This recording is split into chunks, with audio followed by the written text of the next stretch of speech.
Gunnar Gunnarsson, hver svona þín fyrstu viðbrögð fyrir frábæran leik þínu sliðs inn í kvöld? Já, ég nú bara nokkuð stoltur af strákunum. Við spiluðum mjög vel í 50 mínútur. Kemur kafli í lok fyrri hálfleiks þar sem við missuð á þar sem við fáum þetta 5 marka forskot. Svo erum við ekki alveg með hérna í byrjunin á seinni hálfleik og það hefði verið auðvelt að gefast upp þar en þeir börðust vel í leikinn og námu sinni í 3 mörk og vinna sér vel í leikinn og berjast. Það er það sem er virkilega ánægjulegt að sjá að þeir halda áfram að berjast fyrir hvern annan. Eins og segja, mikið barátta, maður tók eftir bara strax frá byrjun að bæði liðið ætluðu sér eitthvað út úr þessu leik og svona, maður hélt nú kannski að þeir myndi gefast upp þegar þeir voru komin með 8 marka fórskot en 21-13 í byrjun seinni hálfleiks en þið komið alltaf tilbaka. Já, það er vilji og mikill metnaður í þessum strákum og þetta er mjög ungt lið og þetta er strákar sem er ekki búin að lengi saman og hafa náð svona að slípa sér saman ótrúlega vel en fyrst og fremst er vilji og metnaður í þeim og þeir voru bara ekki tilbúinir loksins þegar kom almennilegt fólki í höllina að horfa þá voru þeir ekki tilbúinir að láta rúlla yfir sig og það var skemmtilegt að þeir komi inn í leikinn aftur og þannig að gerðu þetta aftur að leik.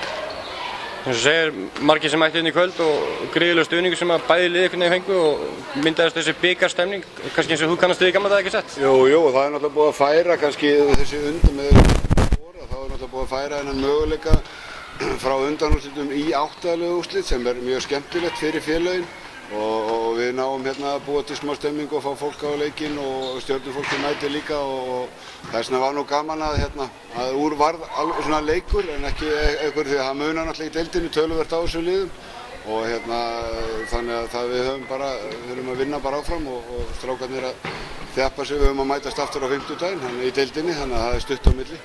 Er ekki alltaf þannig að þegar liðin mætast í bikar og svo strax í kjölfari í deild að þið vinnir sig fyrir leikinn?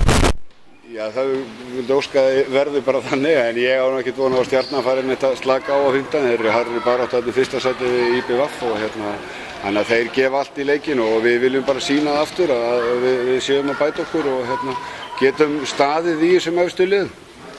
Myndirðu segja að liðið væri svona á hápunktinum á tímabilinu eins og staðan er núna? Hjá okkur? Já. Sko það sem einkennir náttúrulega oft svona unglið að það eru náttúrulega mikla sveiflur. Það eru sveiflur í leikjunum, það eru tæknifeilar og mistök og þegar þeir ná að halda því í lágmarki þá eru þeir virkilega góðir. En við þurfum að bæta margt, við erum til dæmis í smá vandræðum sóknarlega, við erum taka kannski ekki alveg réttu ákvarðanirnar og það sem kemur bara með reynslunni en þessi strákar eru langt frá því að vera komnir á hápunktinn á ferlinu. Þeir eru langt eftir og eiga eftir að verða miklu betra en þetta. Svo við snúum okkar allt öðru heldur en leiknum inn í kvöld. Hvernig er yngri flokkastarfið hjá Þrótti í dag? Það er virkilega gott og kom mér verulega óvart þegar ég byrjaði að tala við Þróttirni í sumar að það er gríðarlegur fjöldi strákum í 4. flokki. Við erum með 3. flokkin í 1. deild sem við erum í smá baráttu út af því að okkur hreinlega vantar fleiri leikmenn. Annar flokkurinn er í sömu málum en það er búið að standa mjög Óskar Jón Guðmundsson hefur staðið hér að málum í yngri flokkum undanfarin ár og gert það bara með mikilli prýði þannig að það er björt framtíð hjá Þrótti. Hvernig er uppistaðan í leikmannahópnum í meistaraflokki? Sko við erum með uppistaðan eru leikmenn sem eru fæddir 91 sem eru þá nýgengnir upp úr öðru flokknum. Síðan erum við með 2-3 annar flokksstráka og við erum með alveg niður í 3 flokksstráka. Þannig að það er svona, þetta eru ungir strákar og þessir yngstu náttúrulega þeir eru svona á mörkunum að vera klárir í þetta en þeir hafa sýnt þeir að fengi tækifæri að þeir vilja vera með og þeir æfa vel og þá fá þeir tækifæri.